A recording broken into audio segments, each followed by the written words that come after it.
ایک عورت ہے خولہ بنت ثعلبہ، کافی مستورات بیٹھی، ایک عورت ہے ان کا نام ہے خولہ بنت ثعلبہ۔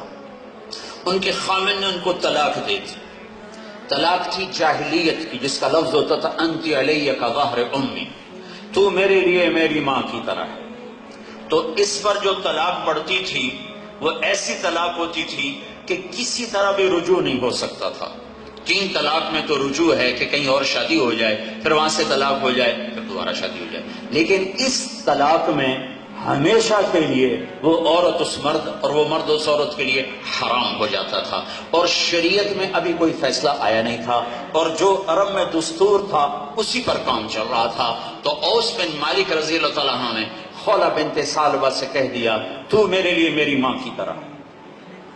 تو وہ پریشان ہو کر آئیں اللہ کے نبی کے دربار میں۔ اللہ کے نبی گھر میں تھے، حضرت عائشہ کنگھی کر رہی تھی، یا رسول اللہ ان زوجی اوس ظاہر منی فما تقول، یا رسول اللہ میرے خامن اوس نے میرے ساتھ زہار کر دیا، اس طلاق کو شریعت میں زہار، تو میرے لیے میری ماں کی طرح ہے،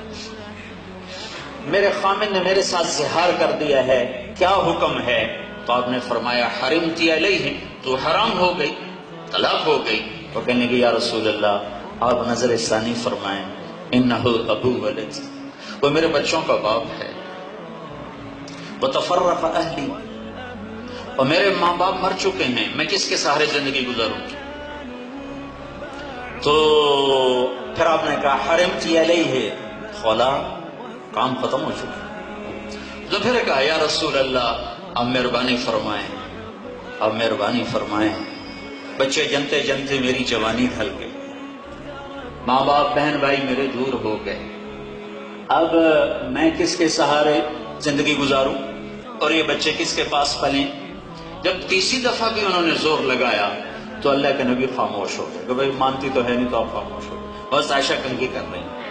جب اس نے دیکھا کہ اللہ کے نبی نہیں جواب دے رہے، آئے اچھا آپ نہیں سنتے ہیں، میں آپ کے رب کو سناتی ہوں۔ اس نے یوں ہاتھ اٹھائے، اللہم ان لی صبیۃ صغار ان ضممتہم الی فجاعوا ان ضممتہم الی فضاعوا، اے میرے رب میرے چھوٹے چھوٹے بچے ہیں، میں اپنے پاس رکھوں تو روٹی کہاں سے کھلاؤں،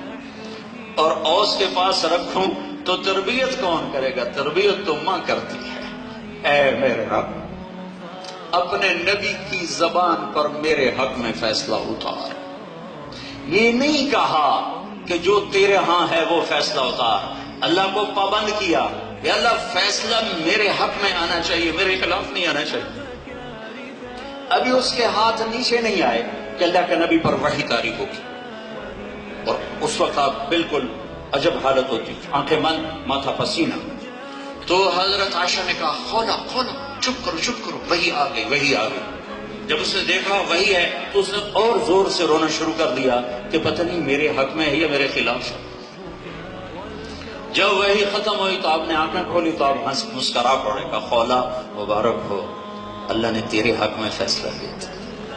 اور اسے حدیث کا حصہ نہیں بنایا، قرآن کا حصہ بنایا۔ قیامت تک ہر عورت پڑھے، ہر مرد پڑھے اور دیکھے کہ یوں اللہ سے تعلق بنتا ہے۔ 28واں پارہ، قد سمع اللہ قول التي تجادلك في زوجها وتشتكي الى الله والله يسمع تحاوركما ان الله سميع بصير الذين يظاهرون منكم من نسائهم ما هن امهاتهم ان امهاتهم الا اللائي ولدنهم وانهم ليقولون منكرا من القول وزورا۔ 28واں پارہ، اور اتنی خوبصورت تعبیر، قد سمع اللہ، اور خولا کو بڑی عزت دی اللہ تعالیٰ نے، التی قول التی تجادلک فی زوجها، ان کا تعارف کرانے میں اتنی لمبی سطر اتاری اللہ نے، کہاں ہاں میرے محبوب قد کا لفظ بتاتا ہے، قد کا لفظ بتایا کہ اے میرے نجم، جب آپ اور خولا آپس میں تکرار کر رہے تھے، آپ انکار کر رہے تھے، وہ ہاں کروا رہی تھی، تو میں خود عدالت میں موجود تھا، پھر آپ نے تو سنی نا، وَتَشْتَكِي إِلَى اللَّهِ، پھر اس نے میرے سامنے دکھڑا پھولا واللہ یسمع تحاورکما، میں آپ دونوں کے دلائل سن رہا تھا، آپ انکار پہ تھے، وہ اقرار پہ تھی، میں نے خولہ کے حق میں فیصلہ دے دیا اور اس طلاق کو باطل کر دیا، اس کا جرمانہ رکھ دیا، غلام آزاد کرو، 60 روزے رکھو یا 60 مسکینوں کو کھانا کھلاؤ، تو بیوی حلال ہو گئی۔ جب اللہ ساتھی بنتا ہے تو یوں قرآن اترتے ہیں۔